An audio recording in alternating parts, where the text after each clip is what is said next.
Good afternoon. This is Yannick Smucker, one of the co-editors at the Oral History Review. And joining me today for our latest edition of OHR Conversations is Yolanda Hester. She's an oral and a public historian based in the Washington, D.C. area who does some work with UCLA. And she's going to tell us today about the project Community and Commerce, Oral Histories of African American Businesses in Los Angeles. Thank you so much for joining me today, Yolanda. Thank you. Thank you for having me. We, of course, are both working in our home offices, as we all do here in, I guess it's now May of 2020. It's very hard to keep track. But I'm delighted to have you join me virtually and chat about this project, which I found really great to explore, really great contribution to African American, great migration history, and love how it comes up to the contemporary day as well. So can I start by asking you to just describe the project and your involvement with it? Sure. So, Community and Commerce originated as an oral history series for the Center for Oral History Research, which is at UCLA. And at that time, a couple of years ago, when I got involved with the project, I was doing research on culturally designated neighborhoods, mostly in Los Angeles, but I was looking at culturally designated neighborhoods across the country, such as Little Tokyo and Koreatown and Little Ethiopia and what have you. LA has quite a fair bit of designated neighborhoods. And I was looking at Leimert Park, which is an African-American neighborhood in Los Angeles, and their attempts over the years to become culturally designated. But the major energy behind a designated neighborhood is the commercial district. And I became very interested in the commercial district and businesses and this interplay between the community and businesses and culture.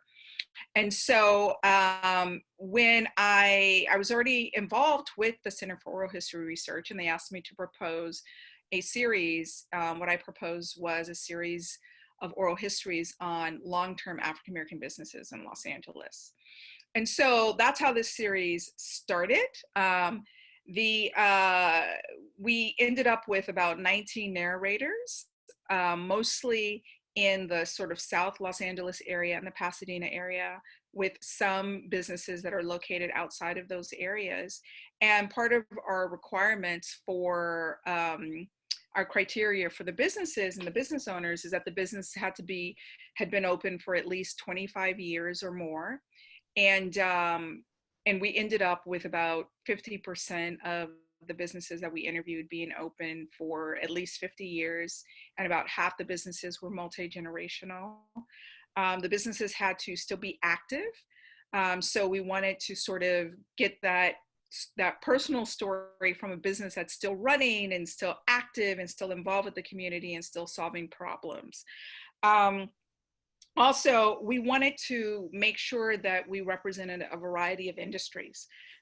So in this particular series, there are about 9 industries that are represented. So there's real estate and construction and, the food business and the cleaning business. After the series was completed, a few months down the line, Teresa Barnett, who's the head of the Center for Oral History Research, wanted to pilot a digital project of this series, and they hired me back to curate it. And so we created, the website of Community and Commerce, which includes clips from the interviews, contextual essays that give a little bit of history about commercial districts, African-American commercial districts in Los Angeles, and also archival photos and photos from some of the narrators' personal collection. And it's a really great site to explore. I really love all of the historic photos, particularly. That's a love of mine, and it really brings it to life having those multi-generational photos. So what do you think visitors will learn by their own exploration of the site? So there's really 2 sites to visit. There's the full interviews that are part of the Center for Oral History Research website. And then there is the website, which is also hosted by the Center for Oral History Research, but can be found on the UCLA Library Special Collections site. For people who are visiting the full interviews, the interviews reveal community history, family history, business history, neighborhood history. The way I structured the interviews is that all of the interviews took a sort of three-pronged approach. So the first third of every interview really focuses on family and community history. And then the second section of each interview focuses on the moment when the narrators took on this leap of faith to start a business or either take on a family business. And it really talks about the business history. So how staffing evolved over time, what their startup money was, how they marketed, how things changed, how historical events over time impacted their businesses. And then the third section of the interviews really focus on 4 areas of change that I thought were interesting and are topics that come up in social science research. So one area of change was policy changes. So how policy changes such as, California changing the minimum wage laws and how that impacted the business. A second area was industry changes, right?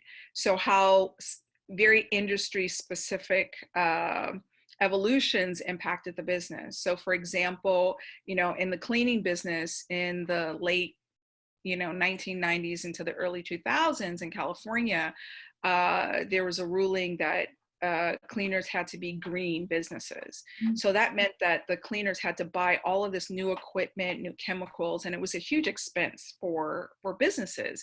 And how did they weather that? A third area of change is technological. So these businesses that have been around for 50 years, and we have a couple businesses that are reaching almost 100 years, they've seen a lot of technological changes, especially in these last sort of 30, 40 years, and just how they weathered those changes and whether they, how they sort of become compliant to them, or either they didn't use them. There were some businesses that the owner didn't have an email. And then the fourth area of change that we talked about was neighborhood change. So how gentrification and demographic changes, or even the economic status of a neighborhood could impact a business. So if you're listening to the longer interviews, you can touch upon all of those different topics. For people who are going to the website, it gives more of an overview of African-American history, an overview of African-American commercial districts in LA.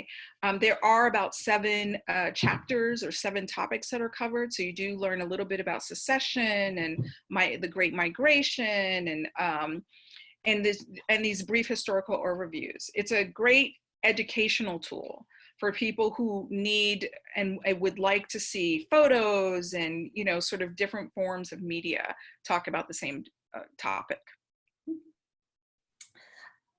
So you've talked about these entrepreneurs and business owners who you've interviewed. Can you tell us a little bit about some of the challenges of building those relationships? Any oral historian knows that first step of building rapport, earning trust, all of that is such an integral step in a good oral history project. How did that go for you? So yes, that's all the early legwork that takes place to get people on board. When I first started this project, the communities I was familiar with, I wasn't familiar with all of the businesses, and I didn't know any of the business owners. So in many ways, although I was familiar with the community, I was really starting from scratch with the business owners. And because these were active businesses, people were busy. Some of the businesses are smaller, some are larger, but business owners are busy. They're working all the time. So it really took a lot of work to, one, just get in the door and explain the project. And what that meant was, sometimes it was a phone call, but sometimes I had to get out there and just stop by businesses and say hi and introduce myself.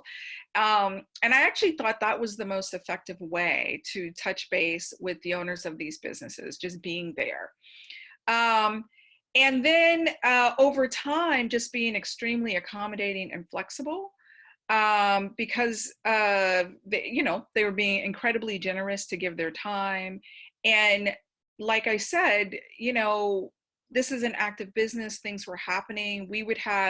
There was one time when I showed up for an interview, and one of the businesses had, it was a catering business, and all the tires had been slashed. Mm. And so they had to run off and deal with that, and we couldn't do the interview that day. And so I tried to be as supportive as possible of that business owner. And of course, we rescheduled. Just all sorts of things would pop up, and you just have to go with the flow and be very flexible. What was interesting to learn, because we were focusing on two communities and there was some overlap in stories, which I was very interested in, some of the business owners, unbeknownst to me, knew one another. And so that was very helpful, to be able to say, hey, I'm interviewing this other person, and they know them and they have this wonderful history with them. Sometimes some of the interviewers who were really excited about the project would recommend me to other people. So, I just stayed very open and available to, however their lives worked in that moment. And I think that helped me build a lot of trust with this community. What has been the relationship between these African-American neighborhoods and UCLA? So, Los Angeles is a very big city. It covers a lot of geography.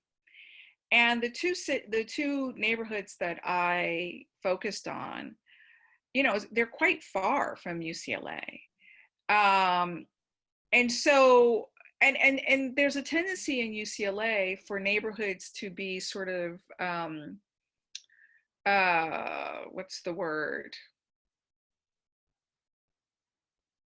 Less interdependent than, say, neighborhoods in other cities. They're more self-supporting. And so there may not ever be a need for someone to travel over to another neighborhood. And so what we did have a panel discussion at UCLA, and we had an event in Leimert Park in one of the neighborhoods, and we brought together the narrators, just to sort of bring people together, familiarize, our UCLA folks with the neighborhood, and our folks in the neighborhood with UCLA. And, a couple of the interviewers actually attended UCLA. So for some, it was, it was a place that they were very familiar with, but for others, it was a place that they never went to and never had a reason to. So you were brought back after doing the interviews to develop the digital project. What were some of the aspects of project design, the technical solutions that you encountered? How did you figure out what to do? So because we knew that the site would be part of the UCLA library website, we had to use specific platforms. Mm-hmm. And, the first couple of platforms we tried out were limited in ways that, it just didn't work for us. Ultimately, we end up using Google Sites. And from what I understand, we were able to, from the feedback that I'm getting, we were able to get more out of Google Sites than, I guess normally happens. We did have some support. So, we had great IT support from Caroline Cube, who was the person who did most of the IT stuff at UCLA. But we used Google Sites. They're templates, and so everything had to fit into a template. We just sort of played around and, and tweaked and toggled and to see how things could fit the way we wanted it. There were definitely things that we couldn't do. We wanted to have a map, some sort of mapping visual that was interactive, that people could see, where these businesses were located in LA, but that was a little more difficult for us. So, we just had to play around with it, and we ended up with the Google Sites, and it's working so far. Did it work well for integrating the, you have audio or video both on the site? We have audio. Right. So it played well with audio files. That's always that Oh gosh, that really took a lot of work to figure that out.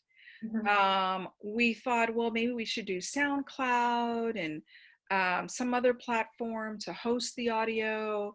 Um, but then, one of the things that we worry about is if anything changes on one site and, we have it on our site, and what that would be like in the Mhm. long run. So what we ended up doing was downloading a lot of our audio to Google Drive. We created a Google Drive specifically for the project, and we were able to integrate those audio clips via Google Drive into Google Sites. Well, it's nice to have another accessible option as someone who builds a lot of digital projects in partnership with archives and in classrooms. And I'm always curious about what the pros and cons are of every tool. So I appreciate that. Um, and the library is the library just links out to the Google site at this point. It's I right, believe, yes. it's self-hosted. Great. So I know that you're not based in LA currently, but you have another collaboration coming up with the Oral History Center there? Yeah, so it's a completely different department at UCLA, but there is an Arthur Ashe Learning Center. It's the Arthur Ashe Legacy Fund, which was started by his wife many years ago and has moved to UCLA because he was a student at UCLA. And they are conducting a series of oral histories to preserve his history, to sort of, share the history of tennis and African Americans in tennis. And I am working with that project as well. Who are the sorts of people that you'll be interviewing? They're friends of Arthur Ashe, his manager, Donald Dell. There were key moments such as him playing on the Davis Cup team back in the late 60s. So we have a fair number of the teammates will be interviewed. He took a trip to South Africa in the early 70s in a way to protest apartheid, and we're interviewing people who were involved in that trip. And so we have childhood friends, quite a number of childhood friends from his days in Richmond. So we have a selection of associates, tennis people, long-term friends, childhood friends. We have a really good, we're interviewing about 40-50 people for this project. So given that we're all doing this current phase during the pandemic, we're interviewing from home, if we're interviewing at all, or interviewing remotely. Have you started those interviews? Are you planning to interview remotely? I think it's a big conversation that's taking place within the oral history community right now. Like, do you do it? Do you wait? What's the best solution? So where have you what have you figured out? Yeah, we were in the middle of interviewing. We had done Okay.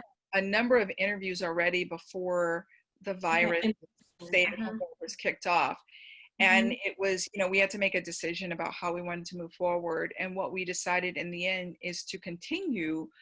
We had created such a community of people who were supportive of the project, and we wanted to keep the momentum going. And so, we're going to do a number of oral histories via Zoom. And there's some folks who really want to do a face-to-face interview. So we're just going to wait those ones out. We'll do those down the line. But as many people as we can interview via Zoom who are open to it and are able to do it, that's what we're going to do. Have you done any of those Zoom interviews yet? Yeah, I've done a couple interviews. Yes. Yeah. And, how's it felt compared to? Overall, a good alternative. That's what I want. That's the best way to describe it. It's been a good alternative, meaning that it's great to be able to see people's faces and expression. If they're pausing, you can, you have an idea of what that pause really means, as opposed to doing it, over the phone or some other way. The biggest issues are technical. Different people have different levels of technical savvy. People are using different equipment. The one thing that's been absolutely helpful unbelievably helpful is making sure all of our pre-interviews are done via Zoom. Oh, okay. Yeah. You know, it's absolutely Practice. helpful. Uh-huh. Yeah. Yeah. So it's a practice. I mean, we're doing lots of interviews, so we kind of have our routine down, Yeah. but For them. Yeah. it's a Mhm. great practice for the person that you're interviewing. And also you get to have some control over the environment, you know. So during the pre-interview, if it doesn't look like it's well lit, I can have them move to different rooms of their house. I can test like, oh, is that the dishwasher in the background? Okay, well, let's Uh-huh. do it near Yeah. the kitchen, you know, or what have you. So it gives me an opportunity to test a lot of things out. Uh-huh. It also makes me feel a little more confident that when we start the interview, you know, a lot of groundwork has been laid and we figured out a Right. lot of things, and that, you know, we have a little bit of control over how the environment in which the interview is taking place. So that's been key. That has been tremendously helpful to do. Granted, it doesn't solve all problems and things come up, but you know, Of course. Well, that's useful to hear as so many of us are testing it out. I've got a couple interviews scheduled in the next few weeks myself. I mean, we're doing this over Zoom right now. I'm sure we're all kind of sick of Zoom by this point, but yeah, it's better than having to abandon ship completely. yeah, It's great to hear. It's great to absolutely. hear that you're able to move forward. It sounds like a really interesting project, and it's nice that you can continue to work with another group of scholars at UCLA as well. Yeah, I'm very Well, thrilled. I'm really glad that you reached out to tell me about community and commerce. It's a really fascinating project. I found a lot of similarities, of course, to the project going north about African Americans and many of their businesses in Philadelphia as well. So I found a lot of commonalities. It's interesting to see across cities how experiences are different and the same. So I think it's a really valuable project comparatively. It puts another piece in the puzzle of the larger history of African Americans and business life in the United States. So I really encourage our listeners, our visitors, our viewers to take a look. You'll see the URL for the website and the oral history collections posted along with this video. So please do take a look. And I want to thank Yolanda Hester for joining me today. Thank you so much for your time. Thank you so much. This has been such a pleasure. As it is for me. Take good care.